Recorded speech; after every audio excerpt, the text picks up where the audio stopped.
All right. All right, welcome. We'll call the meeting to order. First item would be adoption of the agenda. Second. On adoption, all those in favor?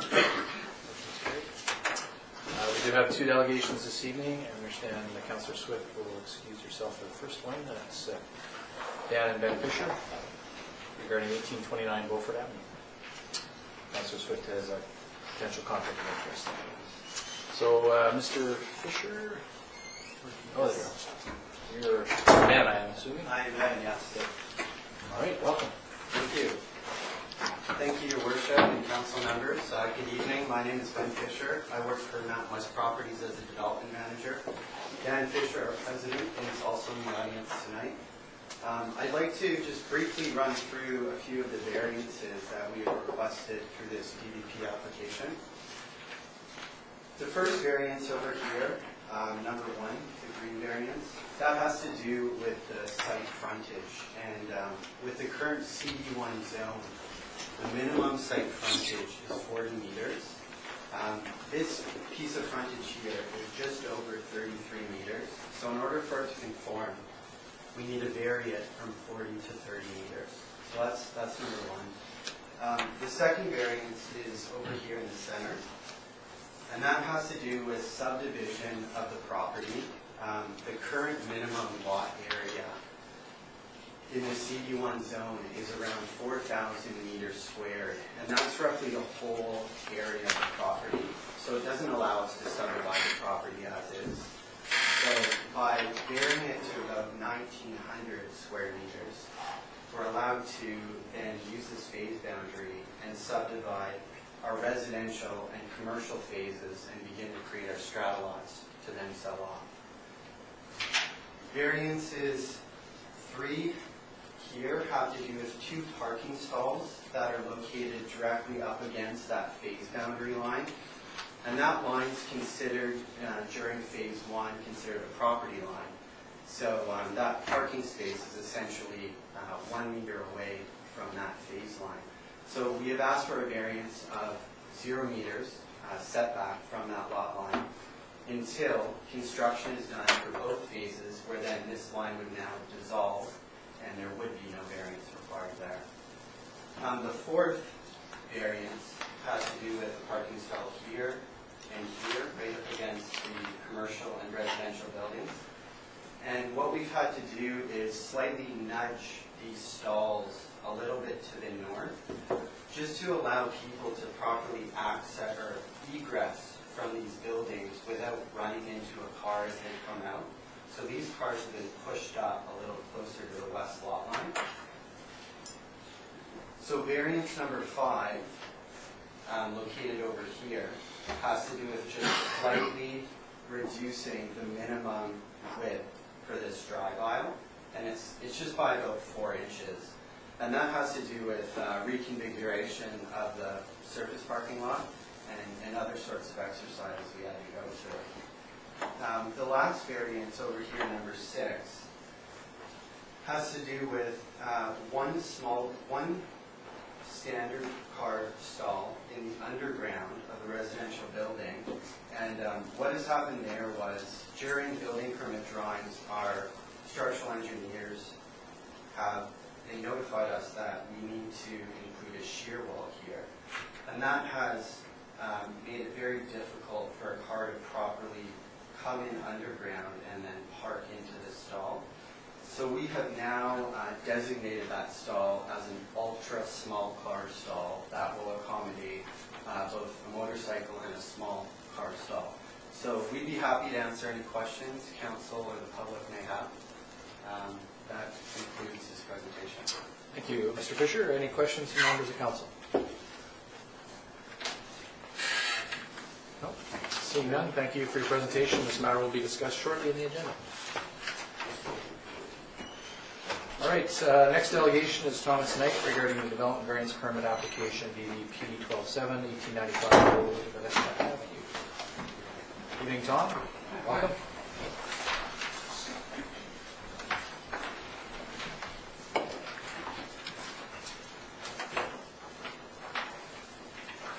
Well, thanks, Your Worship, and to council as well. I thought I'd actually take a couple of minutes here to speak, since I had a couple of my neighbors that I had a chance to talk with, and they subsequently provided me with a couple of letters as well.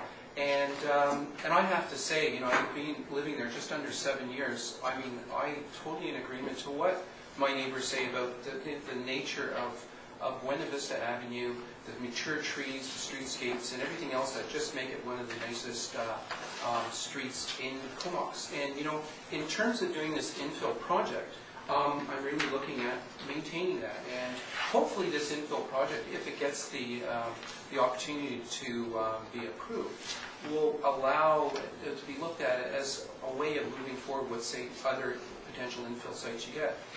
The main thing about this infill and working with Marvin and his staff over the last 6 months is how to go about doing an infill project and still retaining all the mature firs that all the neighbors are really interested in preserving. As the owner of the property and having lived there for so long, that's also very important to me. So we've been able to do a development or an infill development to still allow a single-family house to be built on the second lot as per page 12 of the report that Marvin and the staff drew up, without taking any of the mature trees down.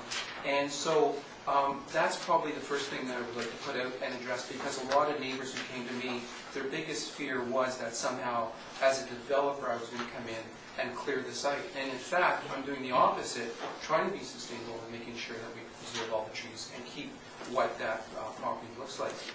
Now, there's 3 variances that are being proposed here in the staff report. The first one is really taking the property from the required 20 meters and moving it down to 18.5 meters. And there wasn't really a requirement to have to do that, but that's something that I asked staff that I wanted to do in terms of allowing the existing house to remain. It's a house that I live in, and still have enough room on the side property. So having the front yard reduced from 20 meters down to 18.5 still allows a lot, an infill lot, to be developed that's just under 10,000 square feet, which is quite large, or larger than the average size standard lot that you would find under the RS zone. So we're looking at doing an infill lot, but that infill lot, even with the variance, is still just going to be under 10,000 square feet. The second thing, it was a variance towards overhead wiring. And the overhead wiring was something that we put in terms of not having to possibly deal with it in future when we go to look at doing the subdivision designs. And the subdivision control standard right now says all connections for the overhead electrical wiring have to be underground. We have an existing pole there, and what we'd like to do is keep that pole there, and if at all possible, to allow overhead to connect to the proposed new house. Right now, my house connects overhead to that pole. My neighbor's house to the side property also connects to that pole. So I'm glad that the staff are in favor of granting that variance. The third variance, and it's the one that I'd really like to speak to, and it's probably one of the reasons that I applied for this, was about storm sewer. The subdivision control bylaw, as it stands now, requires that you have to have a physical connection via pipes to an existing storm sewer. And right from the get-go, and as seen in my sustainability strategy, what I'd like to do, given the size of that property, is I'd like to do something different. I'd like to do an on-site stormwater detention system. My engineer, Hal has Hal Martin, for example, has actually said there's a variety of different type of stormwater management systems that you can do in order to retain water on the site. Now, in the 50 years that that house has been there and being provided with the rock drains, as are many of the properties on Buena Vista Avenue, you've never had a situation in the past 50 years where you've had water or some major storm event occurring where you've had neighbor flooding in that area.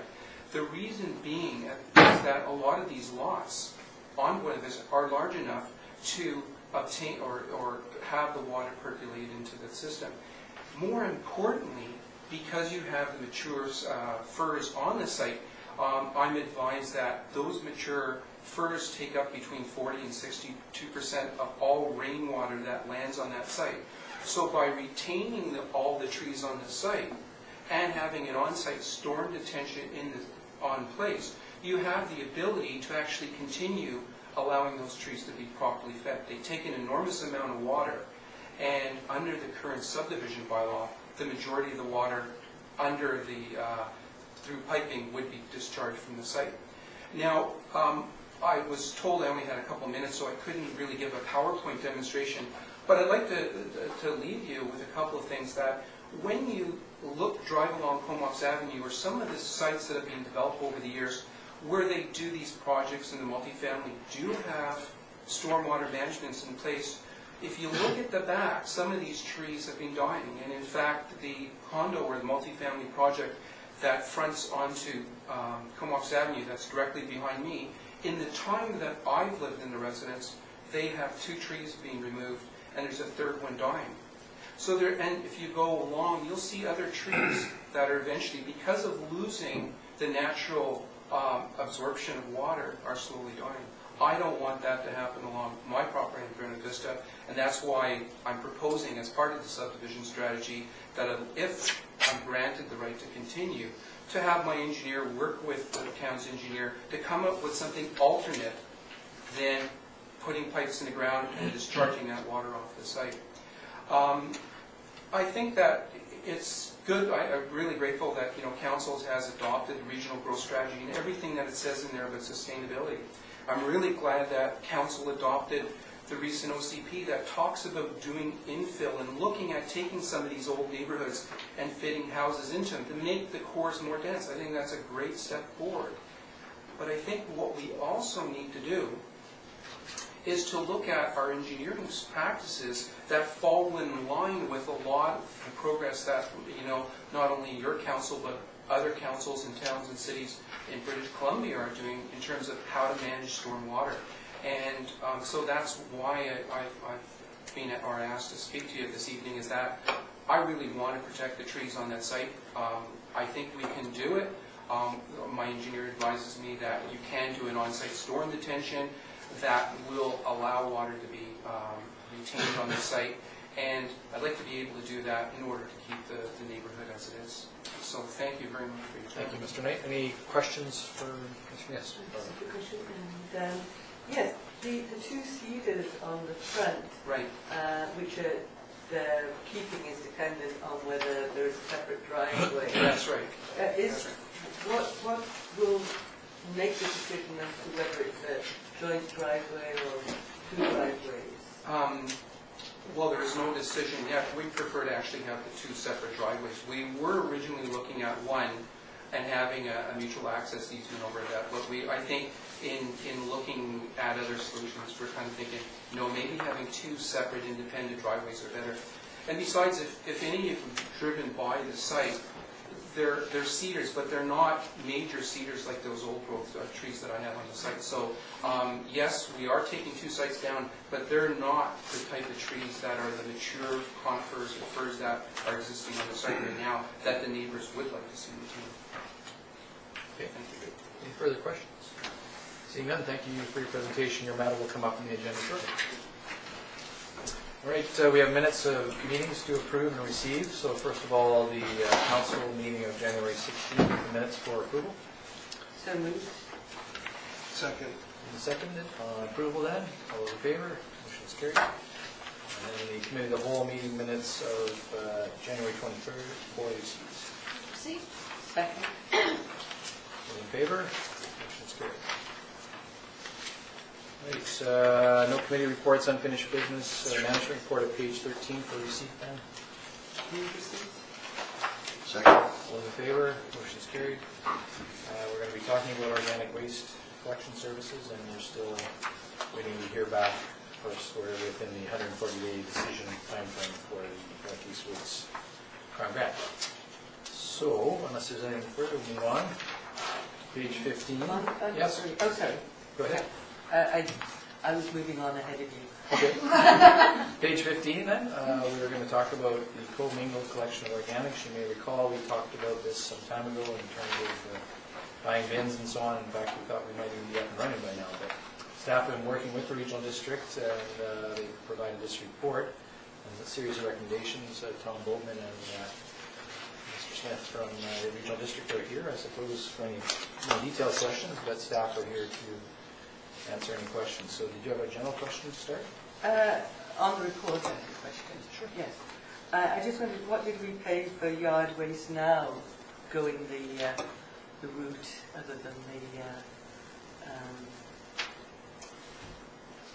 whatever it's called, rather than going to the central regional district site? Yeah, I think staff can answer that. Yes?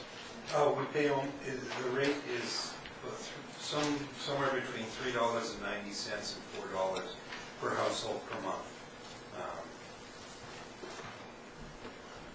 So how much do we pay per ton, or how does that work? Because we take our That yard includes- waste to the private. What we pay in Terra includes not only collection, but also their disposal costs. And so whatever those are, we don't know.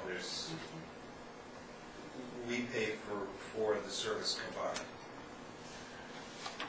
I also wondered the experience of other communities of mixing the yard waste with the organics. It just, people have concern about pests getting in, and if you look at the containers that are out there now, many of them are totally unsuitable. Is this something that's widely done, mixing the two together for collection? It's being done in the city of Vancouver. That's the way they're rolling it out, but I think that's relatively recent. And I just have one last I question. think Tom might be able to. I asked that question because of a letter that was written to the editor, and the short answer to it is that we are commingling our kitchen waste with other garbage today. All that kitchen waste is still going out in the garbage can in your front yard. It's just going into a different garbage can and being mixed with grass clippings in it. So it's already out there now. So I guess pests and that are not. Right, I think that they're fine. We've got the bins with the lids. But a lot of people with the yard waste, it sticks out of the bins, and there's often not a lid on. If you've got twigs, it's not usually a very tidy bin. So I just wondered, it's successful in other areas without problems? I think the report says that we will require that any bins used for commingled waste have lids. So if we're going to commingle it, then you got to put a lid on it. People will still have the option of putting out 2 containers as long as they're labeled, and then it would be commingled in the truck, right? So if you've got an open bin of clippings and branches, that's fine. And if you want to put out a small tub of kitchen waste, as long as it's sealed. Then when they go to tip the garbage into the truck, they'll have to open up the small bin, put it in, as well as dump the yard waste.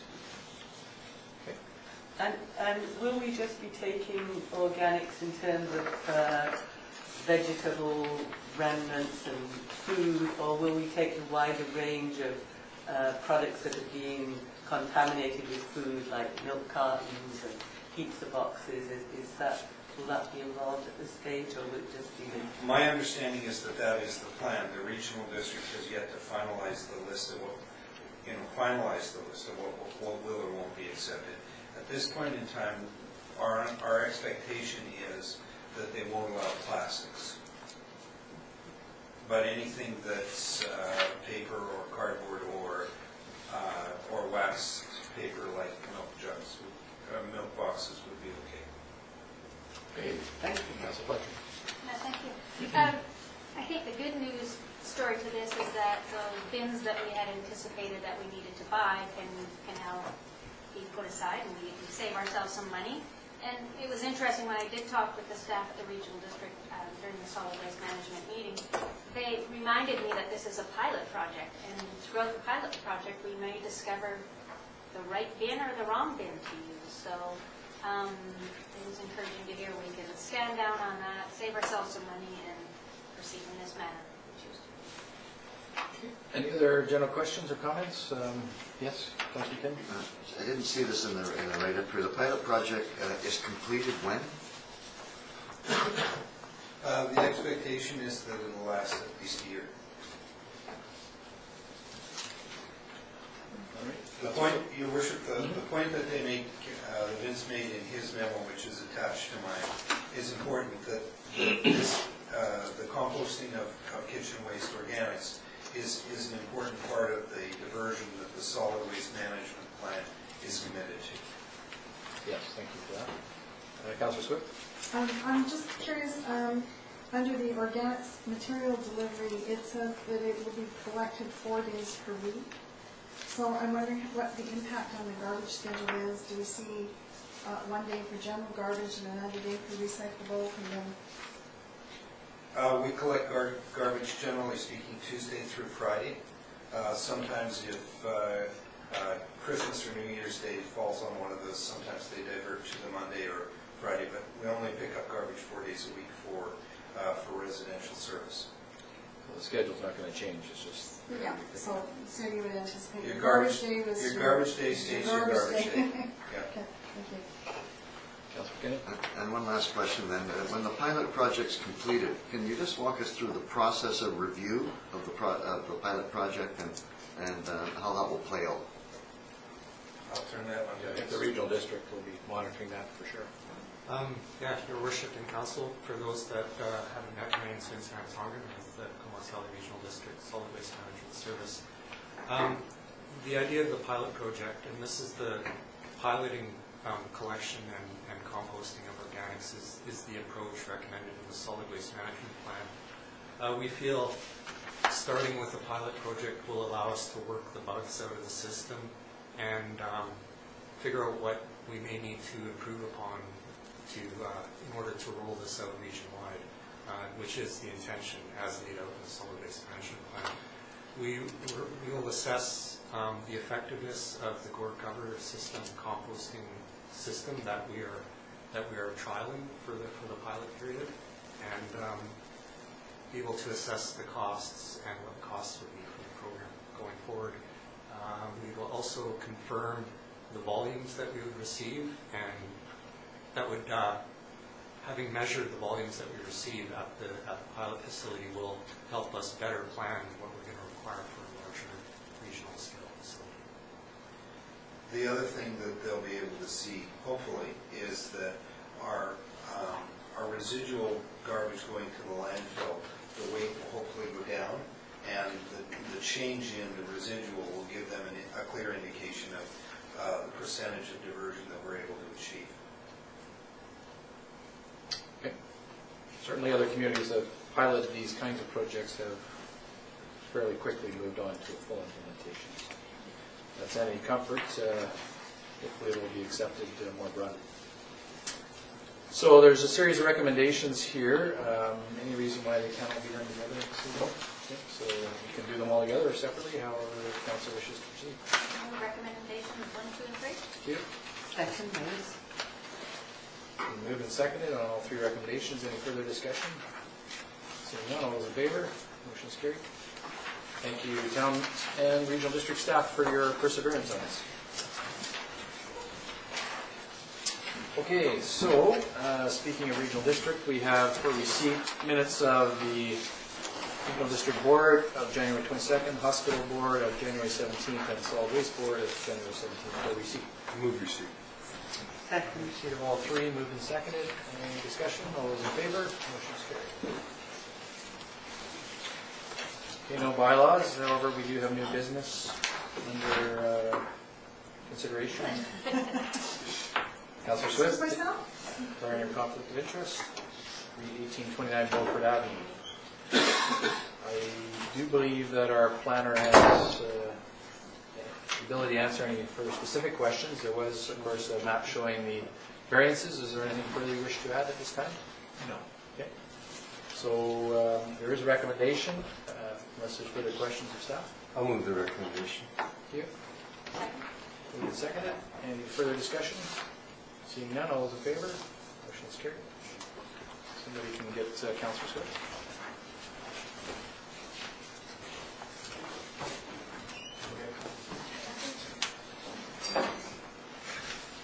All right, so moving on then to the DVP application for 1895 Buena Vista Avenue, the one that's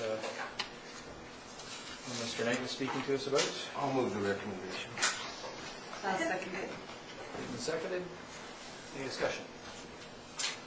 Yes, Councillor Price. Yes, I did appreciate the comments from the neighbours, and I do agree with them that Buena Vista is one of our, if not our most beautiful street in the whole of Comox. What I did appreciate about this variance application is that my understanding from the report is this subdivision could happen anyway without the variance, but it would mean that the existing house would have to be removed. And so the variance actually allows for protection of the trees. The removal of the house would mean the removal of a significant number of trees to get it out, and there would be no protection on the existing trees. So I would say that there is an advantage in allowing the variance. I think one thing that did strike me from one of the letters was the concern about the time frame, and that came up with Queen's in the past.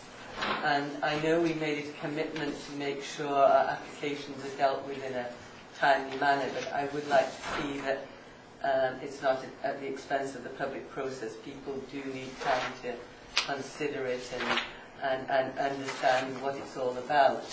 So just something that we could bear that in mind with future applications. And I just wondered too, with the option to bond or build the sidewalk, whether it would not be better to bond it. I just wonder if it would look odd to have a stretch of sidewalk in one small piece of Buena Vista. So those are suggestions. Planner? Legally, at time of subdivision, we can't require bonding. We can give, the ability to require is the construction of works. However, we can give the option at the election of the applicant to provide bonding. And in situations like that, we encourage the provision of bonding by, in terms of the bonding, the prepay, not including engineering costs. So there's a slight cost benefit to the subdivider. I'd also just like to clarify that in terms of the staff recommendation on the wiring, the staff recommendation on the wiring, right now the subdivision bylaw would require the existing overhead wiring that runs along the street that services all of Buena Vista would be undergrounded.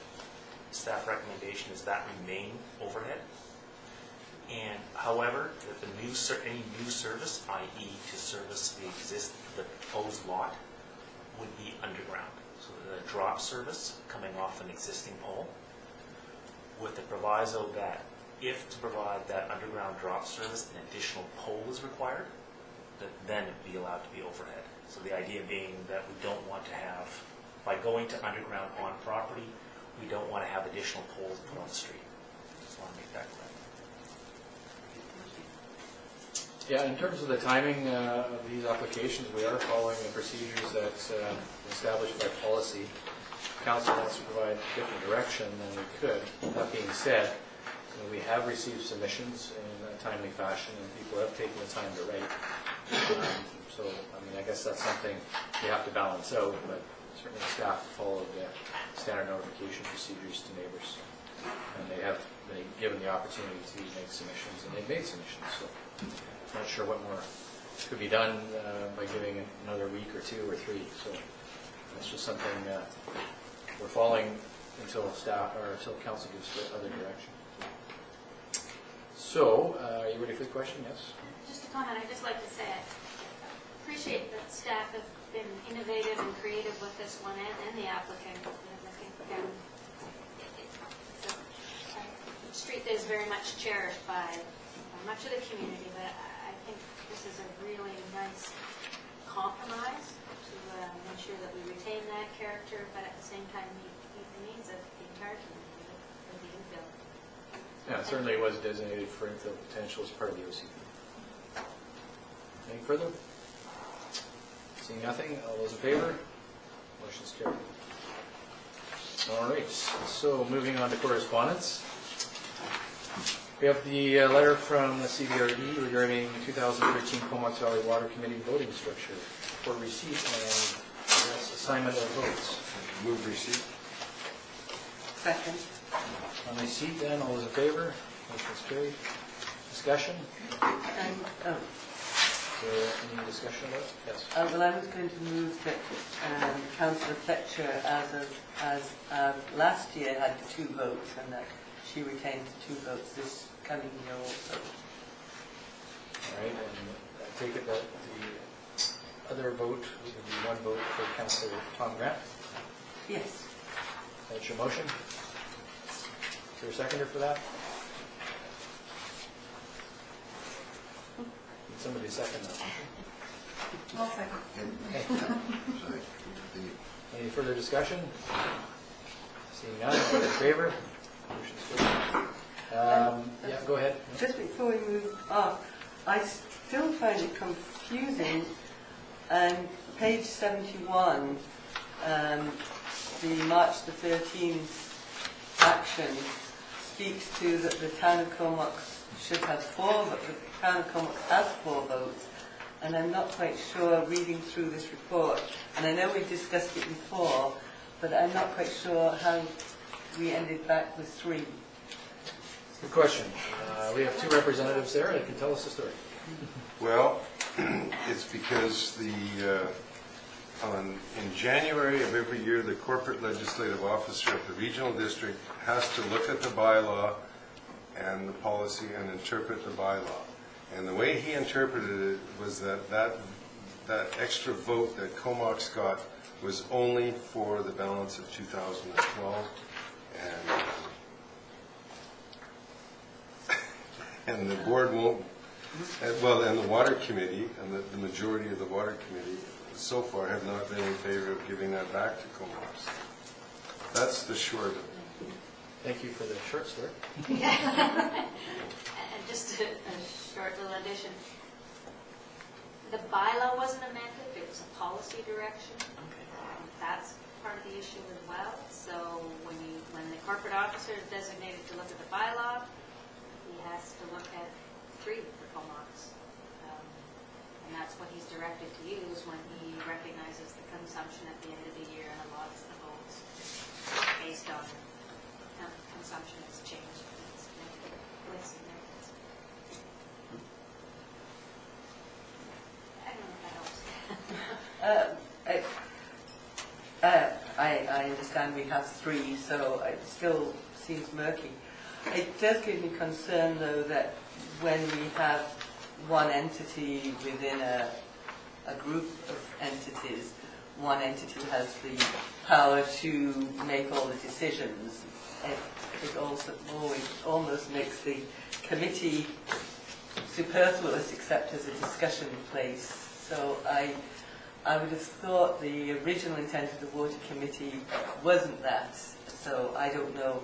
I know the service review lasted for years and has finished, but it still seems to be a very messy situation to me. Anything further to add? Councillor Grant?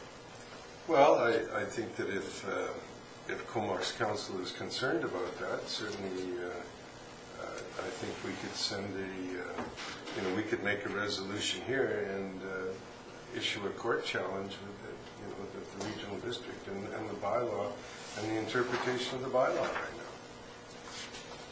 I don't know how the other members of the council or staff feel. Register an objection to it, at the very least. I'm not sure whether we want to go to court on that one, but anything to suggest, CAO? I think the approach of sending a letter registering an objection is a good start. The item is still under discussion as the voting structure has been deferred from yesterday's meeting to next month's meeting, which... What got deferred was the correspondence from me. Your proposal to make it fair and equitable as it was in the past. And that is still on the table for discussion, and perhaps a 5th or 7th or 10th sober look at it will change some opinion. Well, I think, a motion to register our objection and concern in this regard would be appropriate. It came down to a referral to the courts, so I suppose that would be another step we could take if we thought it necessary, but perhaps an initial objection. I know you've been objecting to it all along, but a more formal one from council. I would so move that we send a letter of objection. Second for that? Okay, Anna? Yes. Well, I think along with that, and what I find really disconcerting is that at Courtney's council meeting in December, they passed a motion that effectively directs their directors, giving them a directed vote. And now that they have 7 votes and Comox has 3 in area A, B, and C, 1 each, we're in a situation where the policy and the direction of the water committee, which is established at the regional district, is being discussed and voted on and directed by the City of Courtney Council. And that's, to me, that's very troubling. That may well give rise to a legal issue around fettering discretion and so on. Yes, so that might be a topic of discussion the mayor could have at the mayor's luncheon. Thanks. Not that I'm directing people what to do, but... Make sure we're not having lunch in Courtney. No, but that to me is very troubling. No, I When hear you. You know, this council has never, in the years I've been sitting here, directed any of its regional district directors on how to vote on a given issue. No, you're not supposed to. And you're not supposed to. And in fact, that has happened in December with regards to this very thing we're talking about. Councilor Price? Yes, I'm on page 70, under the summary about the conclusion of the service review. It does say that recognize that where a decision has been made and that one or more parties may want to revisit that decision, that the parties be sensitive to such a request. So in a way, the service review sort of left a little bit of a door open to revisit issues that weren't successfully dealt with in the service review. So we may want to go through that route. Yeah, there has to be some fairness and equity in this. I share the same concerns around the voting strength. The original structure was set up on the basis of consensus with 12 votes, not an odd number of votes, and certainly when I served there, that was my position all along. And that it's awkward because consumption in Courtney has gone up considerably, and then the consumption in electoral areas has gone down considerably. Ours has more or less stayed the same. And yet, even going back to 95, I think Councillor Grant made this point, at that point we probably should have had 4 votes, but we didn't, because we were honoring a sort of consensus base. So, letter of objection will certainly be sent, and I'm sure more to follow as you guys deliberate on this. And if we need to avail ourselves of this reconsideration route, so be it. And hopefully get back to working on a consensus base. Anything further? Seeing nothing, then all those in favor? Carried. So we've assigned the votes, received the letter, and we'll send a suitably worded letter. The CAO will help with drafting in time for the next meeting of the Water Committee. All right, back to more routine stuff here. Rick Gibson from the Snow to Surf Society. It's hard to believe that's coming up again, but the Snow to Surf race is at the end of April, so a letter of granting permission and usual provisions, I assume, is what we're looking at here. Yes. I'll move receipt of the correspondence and move further that we grant their wish and support of this. Second that. Seconded. You know they're having a snowshoe leg this year. Not sure I'm going to do it after I do the snowshoe race myself. We'll see what happens. All those in favor? Motion's carried. And I just had, in the letter they say about wishing to discourage tailgate parties, and we'd appreciate our direction on this. And I would think, my wondering is aren't they in the best position to police the event themselves? Yeah, absolutely. I think we'll tell them that. I mean, they do have a beer garden there, so in my humble opinion, they don't need to be tailgating as well. And then you get into all sorts of other issues about things not being properly licensed and alcohol being consumed by people not that age and so on and so forth. So, yeah, we don't want to turn it into like the Super Bowl. But I think staff can give that direction. We will be passing on those items that they're responsible for the event, and that is part of the event, and they can control it with their own staff and security if necessary. Yeah, I mean, in the past, it's been a busy place down here, but generally well supervised and behaved, so I imagine they'll take care of it, and I think they're just looking for support of that. So, parking is always an issue of that, and it looks like they're dealing with that as well. All right. All right, back to the regional district. Boy, very busy regional district. Move receipt of the letter. Thank you. On receipt, seconded. All those in favor? Motion's carried. Any comments, questions, concerns? Yes, Councillor Fletcher. Just in consideration of the comments of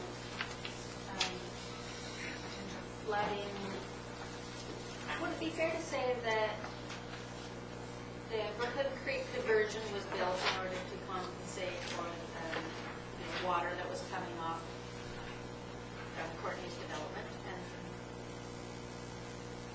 that's what inspired us to take on that infrastructure cost?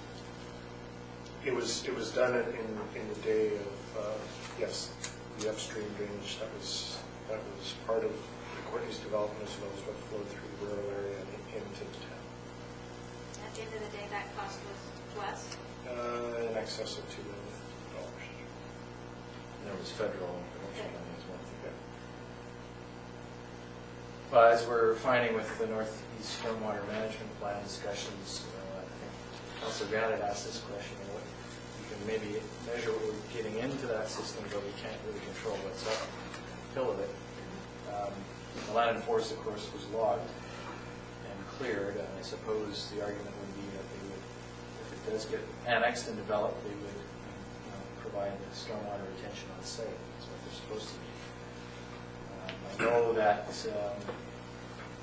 engineers, Coors, I think it is, that are responsible for that Crown Isle system have provided a letter addressed to Minister Bennett in response to Mr. Gillis' contention about not working. Of course, there's a bit of a debate on that issue. It is the City of Courtney's issue to deal with. If we want to register any concerns, we certainly can. Well, I would think, with regards to land and forest and the amount of stormwater, as far as stormwater management is concerned, I would prefer that that property be inside a municipality with the rules and regulations that are, that are put forth by municipalities rather than the regional district, which is just done by highways. Right. Yeah, that's certainly the point. And I should just point out that this is not a letter from the regional district. This was Jim Gillis doing it himself. This is not the region. This has never been discussed at the regional district. True. Yes, Councillor. And just with regard to land and forest, and I respect what Councillor Grant has to say, I think, and the regional district doesn't have the same protection on land as a municipality has. But I think the issue there was more knowing that this property was going to go into a municipality and trying to get around the rules. So I think it's something that, maybe in the future, or something that we might want to bear in mind if we are ever in an expansion mode in Comox, of what do we do in situations where people buy property or obtain property with a view to taking it into a municipality and then clear it so they can get around the municipality's regulations. Because often, when you have a forested area in the regional district, it isn't a problem because the subdivision potential is so much less than if you're going into a municipality. So I think that's one of the things. I don't think it's a concern of ours at the moment because Comox is certainly not in expansion mode. But what happens on the fringes if people do take steps to prepare land before it goes into a municipality? And I know there has been suggestions of should it be restored before it can be taken in, or restored before it could be rezoned. So I think it's a more complex issue. And certainly land and forest has had a history goes back a number of years. All right, well, nothing further coming forward. We'll just leave it as received. We have a final letter here from Project Watershed, a request for letter of support for funding that we're going to seek elsewhere for their interactive estuary map.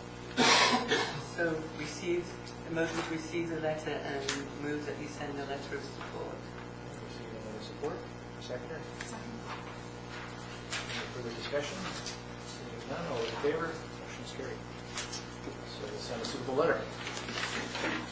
Okay, reports from members of council. Councilor Wendt.